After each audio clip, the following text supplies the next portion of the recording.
Puji Tuhan, haleluya, shalom saudara-saudaraku yang dikasih Tuhan. Saya menyapa Bapak Ibu dengan kasih dan saya percaya kita semua dalam keadaan sehat dan baik-baik saja. Puji Tuhan, kita akan dalam kesempatan ini kita kembali berjumpa di dalam acara rohani renungan singkat. Puji Tuhan, dan tema kita pada saat ini adalah Tuhan adalah penolong dan yang menyertai kita. Di dalam Yohanes pasal 14 ayatnya yang ke-15-16 berkata begini, "Jikalau kamu mengasihi aku, kamu akan menuruti segala perintahku.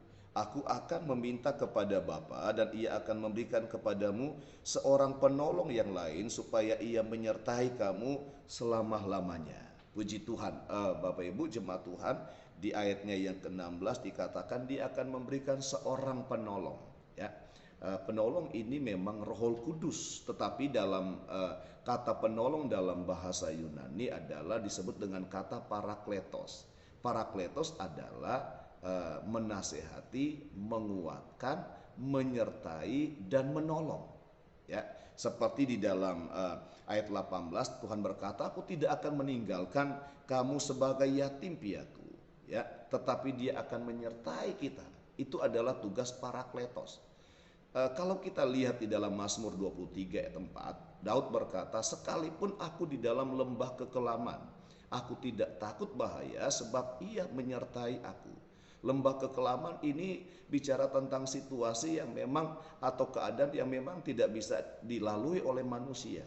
Dan kadangkala Bapak Ibu jemaat Tuhan, kita sebagai manusia kadangkala Tuhan izinkan melalui situasi seperti ini, persoalan pergumulan yang kita tidak bisa atasi dengan kekuatan kita, yang membuat kita benar-benar sudah tidak berdaya, seakan-akan tidak punya harapan, seakan-akan sudah tidak punya pegangan hidup.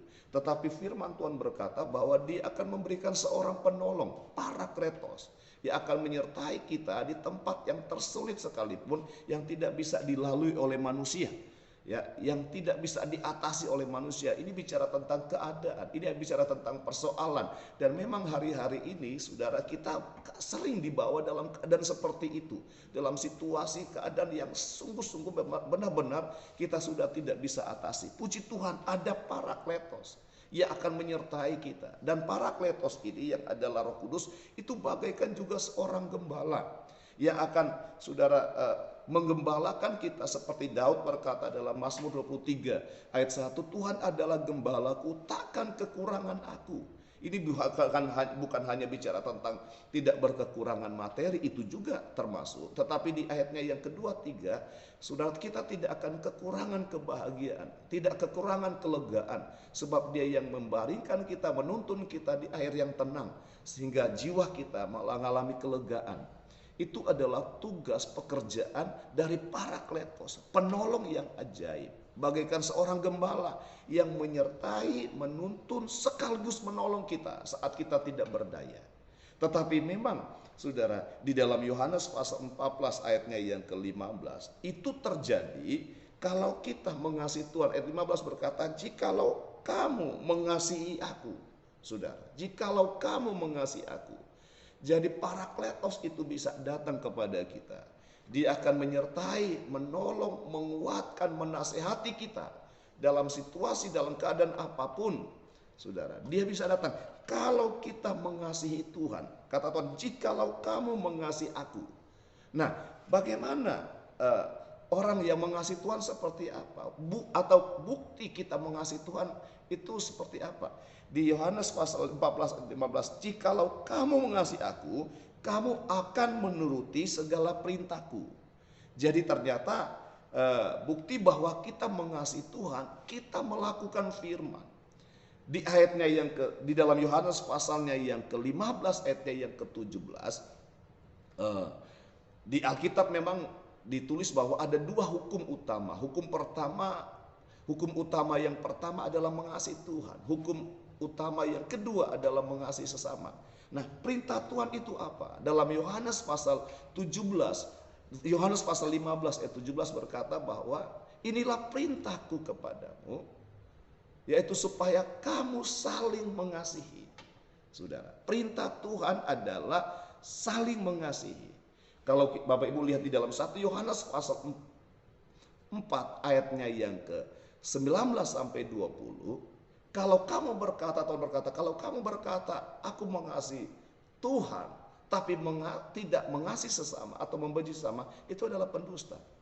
Jadi Bapak Ibu, hari-hari ini warnai hidup kita dengan mengasihi.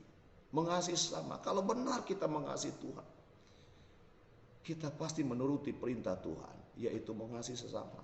Mengasihi istri, mengasihi suami, mengasihi keluarga, mengasihi sesama. Siapapun yang Tuhan izinkan ada bersama dengan kita, Tuhan mau kita mengasihi. Warnai perjalanan hidupmu, kehidupanmu dengan tetap mengasihi. Sehingga Roh Kudus, Parakletos akan menyertai kita dalam keadaan apapun. Mengasihi.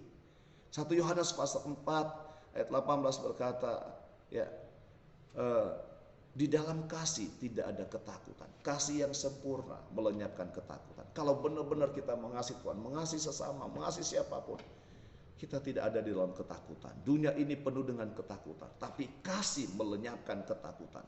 Kalau ada kasih dalam hidup kita, segala ketakutan itu hilang. Dan puji Tuhan, janji Tuhan, Roh Kudus, Parakletos yang bagaikan gembala, dia akan membimbing kita, dia akan menyertai kita, dia akan menguatkan kita, menasehati kita, bahkan menolong kita, saudara, dalam situasi, dalam keadaan apapun. Tidak usah takut menghadapi hari-hari ini, besok dan seterusnya. Sebab ada Parakletos, ada Roh Kudus, ada Tuhan yang menyertai kita. Yang pasti, yang penting, Bapak Ibu, saya dan kita semua tetap harus saling mengasihi. Warnai hidupmu dengan kasih. Tuhan Yesus, doa saya, Tuhan Yesus menyertai dan memberkati Bapak Ibu, jemaat Tuhan, saudara-saudara saya dimanapun berada. Puji Tuhan.